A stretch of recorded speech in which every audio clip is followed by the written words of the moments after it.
morning bit hard at the parade field as formation broke apart. The flag snapped in the wind, bright and impatient. Outside headquarters, engines from cargo trucks and HMMWV idled, a steady throat of noise. Exhaust hung low over concrete. The motor pool sent faint metallic clinks across the lot. Boots scuffed, radios crackled, and the day felt cold enough to make each breath show. Colonel Daniel Mercer stood near the steps with a coffee, shoulders loose, voice confident. His jokes landed on a quiet civilian at the edge, a woman in a plain coat named Eleanor Hayes. A few officers gave short laughs that sounded safe more than funny. Enlisted soldiers stayed with their tasks, yet their ears tilted toward the sound. Hayes watched the flag instead of him, hands still, face unreadable, no badge visible. The scene told its story. Volume tried to fill the space while silence measured it. Trucks rattled, doors opened and closed, and Mercer kept talking as if control came from narration. Hayes did not move to claim attention. She let the bass breathe and gathered what it exhaled. The promise of the day sat in that hush. Silence is not loyalty. It is survival. Colonel Daniel Mercer held court on the steps outside headquarters, coffee in hand and confidence set to high. He glanced at the quiet civilian beside the doorway and dismissed her with a smile that asked for witnesses. Eleanor Hayes stood easy in a plain coat, hands relaxed, attention steady.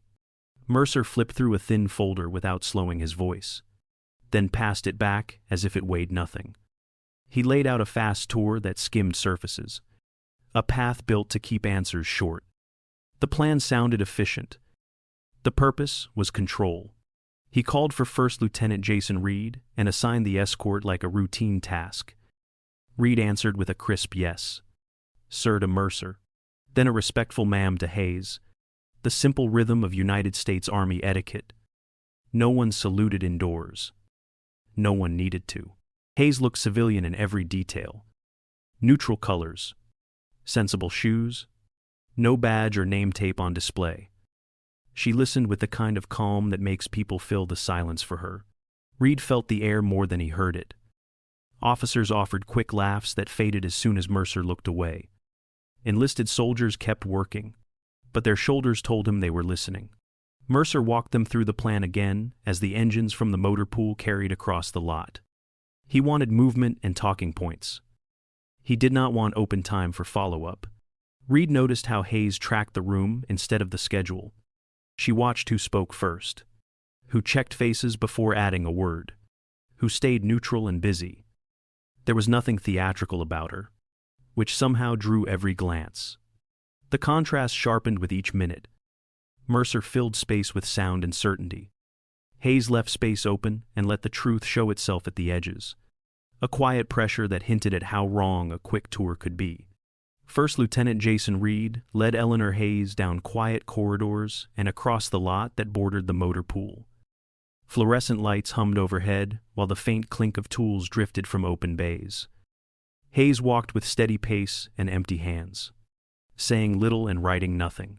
She watched a sergeant set his shoulders and lock his jaw when a senior officer passed.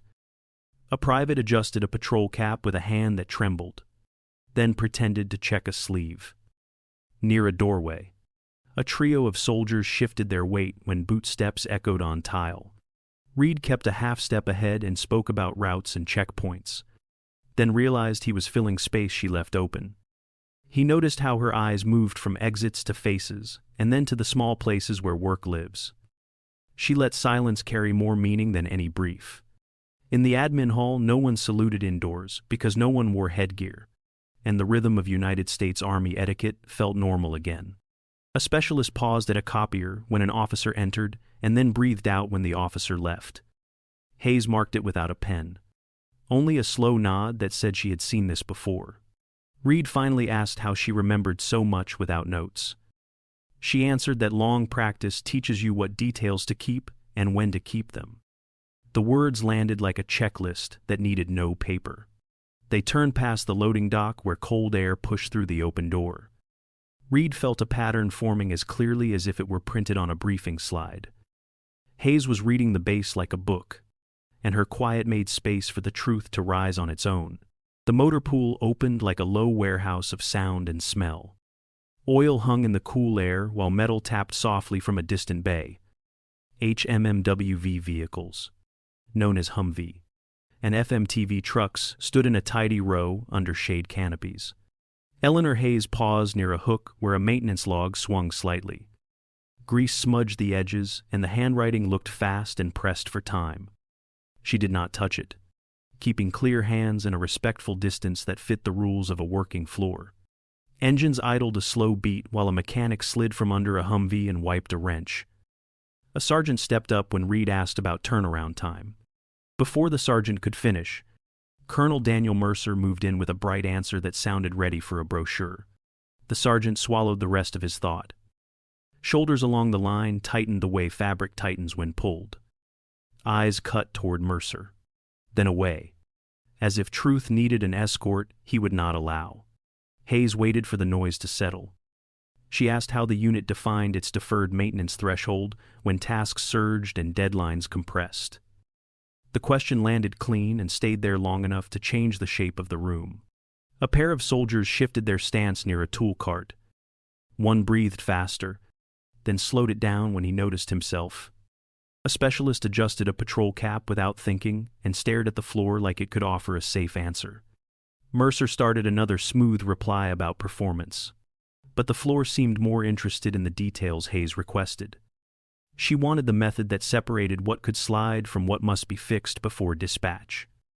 The quiet that followed said those boundaries were softer than the paperwork claimed. Hayes let the silence work.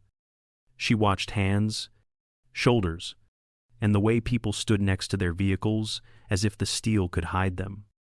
The polished line of trucks looked ready for a photo, yet small patches of tape and tired brackets told a rougher story. On the walkout, Reed felt the contrast settle in. The motor pool was clean enough to pass a glance and worn enough to fail a pause. Hayes had offered only one precise question, and it had peeled a corner of the paint where the base tried to perform. The communications room breathed in a low, steady hum. Fans in the communications rack pushed air across blinking lights. Cables ran neat along trays, but a few spots showed quick repairs that caught the eye. Staff Sergeant Brooke Taylor described a fault that flared during heavy traffic. She walked through how the team rotated gear to keep links alive and watched performance during peak periods. Colonel Daniel Mercer stepped in with a smooth reply that played down risk and guided the conversation back to safety. Eleanor Hayes stood near the door and let the noise settle. She noted a strip of tape where a bracket should have held a module firm. The maintenance log on a clipboard looked clean in a way that suggested a story edited for speed. Taylor started to add context, then slowed when Mercer lifted a hand. Hayes asked for the unit shorthand on the contingency plan for communications during surge. She asked how redundancy worked when two failures hit at once, and what failover looked like in a live window.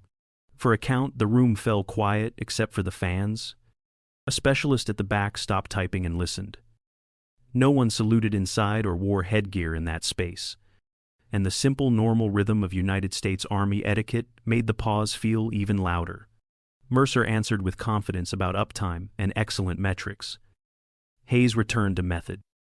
She asked who tracked the switchover time and what criteria forced a swap instead of another restart. She asked where spares were staged and who signed the release when the clock ran hot.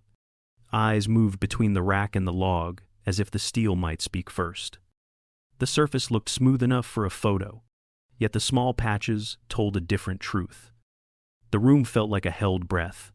The story behind the silence asked to be heard. The DFAC sounded like a soft river of trays and silverware at midday. Conversations rose and fell in short waves that never got too loud. Steam curled from pans behind the line, while doors opened and closed with a steady rhythm. Eleanor Hayes chose a table near a group of junior soldiers. Officers had gathered at a few other tables by habit, not by rule. The United States Army does not assign sections in the DFAC, and people simply sit where they feel comfortable. She ate slowly and let the room tell its story. Laughter from one table came easy and unguarded. At another table, voices dipped as eyes swept the room before a sentence continued. A private adjusted a patrol cap on the chair back and then left it alone, shoulders easing only when no one was looking. A specialist kept both hands around a cup and listened more than he spoke. Two sergeants traded quiet comments and paused each time boots crossed the tile behind them. First Lieutenant Jason Reed watched Hayes work without a notebook. He noticed how she measured the gaps between words, not just the words themselves. She did not lean in or lead, but people seemed to relax near her and talk like the day was normal. There were no salutes inside and no need for ceremony here. The tone stayed friendly and light, but the silences said just as much as the talk. Reed began to understand that Hayes was reading the base through lunch, one small habit at a time. When they stood to leave, the room felt settled in a new way. The noise had not changed, but Reed heard the spaces between sounds. Silence had found its own seat, and in that space the truth started to show. Late afternoon settled over the range with a thin chill and long shadows. An NCO fielded a question about a training cancellation and paused just a second too long. He chose the safer route and kept his answer small. Targets stood quiet while a line of soldiers policed brass and checked lanes. No one talked about magazines or drills beyond what the schedule allowed. The air felt careful, like everyone was waiting for someone else to speak first. Colonel Daniel Mercer stepped into the shade of the shelter and the space tightened. Backs straightened, chins lifted, and eyes fixed on the safe middle of the room. When he walked out toward a truck, shoulders dropped and breaths came easier. First Lieutenant Jason Reed had seen pieces of this all day. Laughter that stopped when boots approached. Words that shrank when a door opened and grew again when it closed. Near the flagpole, Eleanor Hayes stood at ease and watched the light fade on the building. She offered a quiet line about the unit and its people, then let the moment stand without another word. No one saluted indoors earlier, and no one needed ceremony here either. Reed understood the pattern as the sun slid lower. Fear wore the uniform of discipline and passed for order until the room exhaled. Hayes held to silence like it was a tool rather than a retreat, and that restraint felt deliberate, patient, and aimed at tomorrow. Morning returned with hard light on the briefing room walls. Eleanor Hayes stood near the back, close to the wall, hands quiet and posture easy. She let chairs scrape and voices settle before she focused on the slide that summed up readiness in a single bright number. A staff officer walked through percentages and trends. Hayes asked how the number was measured during short-notice taskings and asked for method instead of outcome. The question felt simple and practical, which made it land even heavier. The presenter referenced standard guidance and moved to the next bullet. Hayes asked which revision and who validated the steps inside that guidance. The room paused while people tried to remember when the last update had actually reached the floor. She asked about deox and how the unit protected confidentiality for responses. She wanted the process that kept rank and retaliation outside the door. Heads tilted as if everyone in the room had a private memory tied to that answer. Colonel Daniel Mercer eased in with a confident redirect about strong morale and high performance. Hayes kept the focus on how results were counted and who owned the stopwatch. She asked where exceptions were logged when the clock and the mission pulled in opposite directions. Eyes in the room started to watch reactions, not slides. A captain adjusted a pen that did not need straightening. A sergeant major shifted her stance and looked from the wall to the people, then back to Hayes. They stepped out for a short walk and passed the motor pool. Hayes asked again about the deferred maintenance threshold when an operational surge hit without warning. She wanted to know who drew the line between acceptable deferral and a no-go that stopped a dispatch. A mechanic near a bay slowed his hands as if the question had reached him too. Reed noticed how answers grew careful without becoming defensive. The sound of tools and the low idle of a Humvee filled the gaps that no one rushed to close. Back in the briefing space, the slides looked the same, but the room did not. People now understood that Hayes was not hunting for a pretty number. She was asking for an honest way to measure, and that was the moment the base began to look at itself. The hallway near logistics felt cool and bright under fluorescent lights. A faint smell of oil drifted in from the motor pool, while carts clicked over seams in the floor. Voices from a distant bay rose and faded like a metronome. Command Sergeant Major Linda Pierce matched step with Eleanor Hayes and kept her voice low. She greeted her with a calm "ma'am" and stayed square to the corridor. Hands easy. No salute indoors without headgear. Her presence carried the quiet weight of an E9 who knows the people. Pierce spoke about how soldiers learn which questions are safe and which ones close doors. She named the fears that keep answers short and eyes on the floor. Labels follow those moments and drift into evaluations and opportunities. Hayes did not cut in. She asked who decides that label and what happens next when a name sticks. She waited for the answer the way a medic waits for a pulse. Steady and patient. Pierce kept it professional, never crossing the chain of command. She outlined how whispers travel faster than memos and how careers bend around them. Her eyes stayed forward, but her meaning was clear and careful. The corridor filled again with the soft rattle of wheels and the distant idle of a Humvee. Pierce gave a small nod and stepped away, as if the talk had simply been about scheduling. Hayes remained a moment longer, letting the weight of it settle into the picture of the command climate. Reed passed at the far end and caught only the shape of the exchange. The hallway returned to ordinary, yet the air felt changed. What Pierce offered was not a complaint. It was a sensing conversation, a quiet act of protection that confirmed what silence had been saying all day. The chaplain office felt like a small harbor in early afternoon light. The door was mostly closed and the room held a quiet that made people breathe deeper. Papers rested in neat stacks and a kettle clicked softly as it cooled. Chaplain Michael Grant greeted Eleanor Hayes with steady calm. He used Mom with natural respect and kept his hands easy at his sides. Indoors, there was no salute because no one wore headgear. The air carried the faint smell of paper and polish. A clock ticked without hurry, and the space felt safe on purpose. Hayes sat where she could see the door and the window at the same time. Grant spoke about what he tracks. He said he does not keep names and only follows patterns that repeat.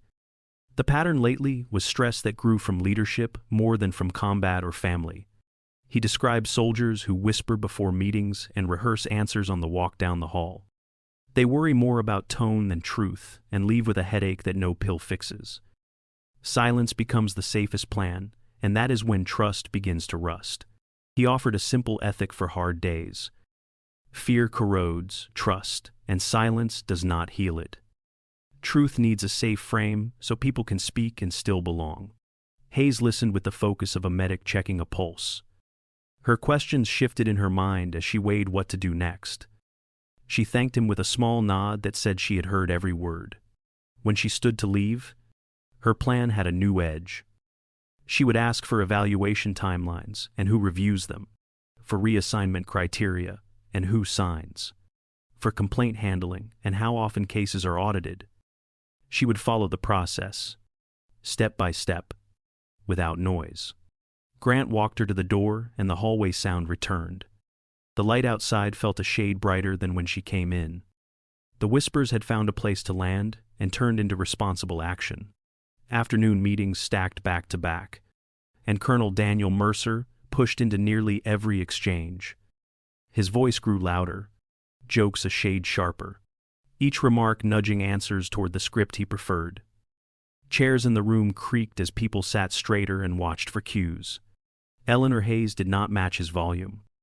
She asked one layer deeper each time. Who approves? What steps are written? How cross-checks are enforced?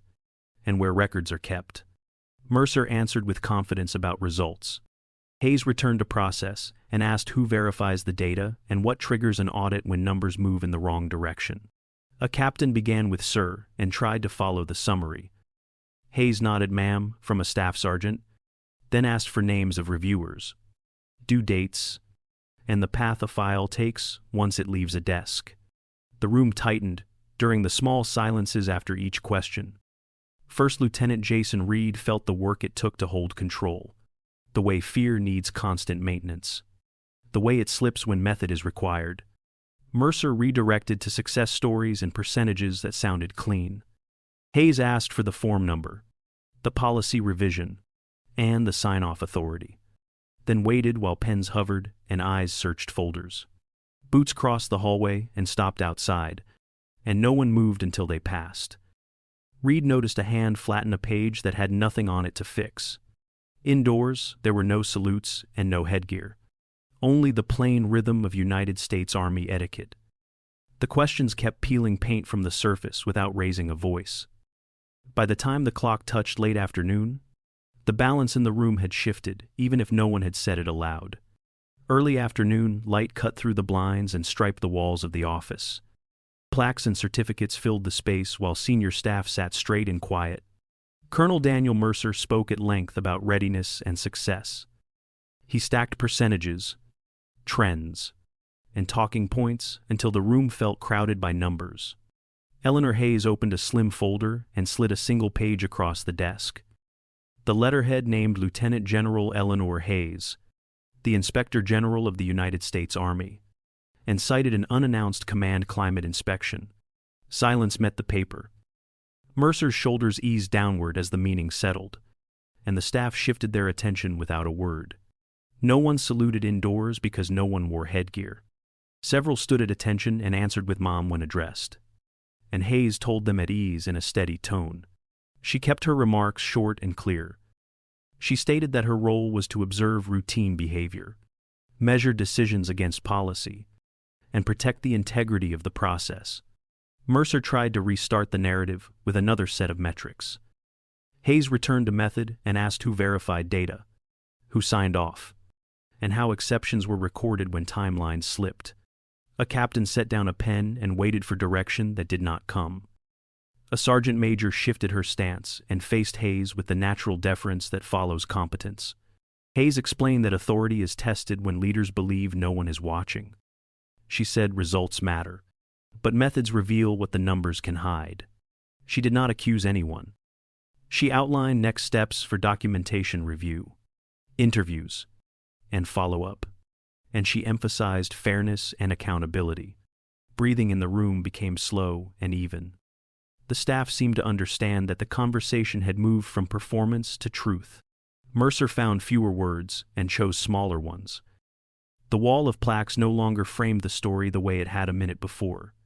Hayes closed the folder and let the quiet hold for a beat.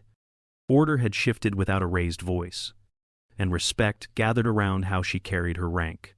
Not just the rank itself. The day after the reveal did not break into chaos. The installation moved into procedure with steady steps. Doors opened, phones rang, and calendars filled without raised voices. Inspector General personnel initiated an investigation in writing. Interview lists formed with witnesses and timelines. Document reviews and process checks were placed on a simple oversight schedule that people could see. Colonel Daniel Mercer remained in position on paper while the work began. That protected due process and respected the chain of command. No one expected public spectacle or sudden punishment in hallways. The tone across the base shifted in real ways. Conversations did not freeze as quickly when footsteps approached. Office doors stayed open a little longer, as if the building exhaled. Staff Sergeant Brooke Taylor spoke plainly about maintenance backlogs and parts that took too long to arrive.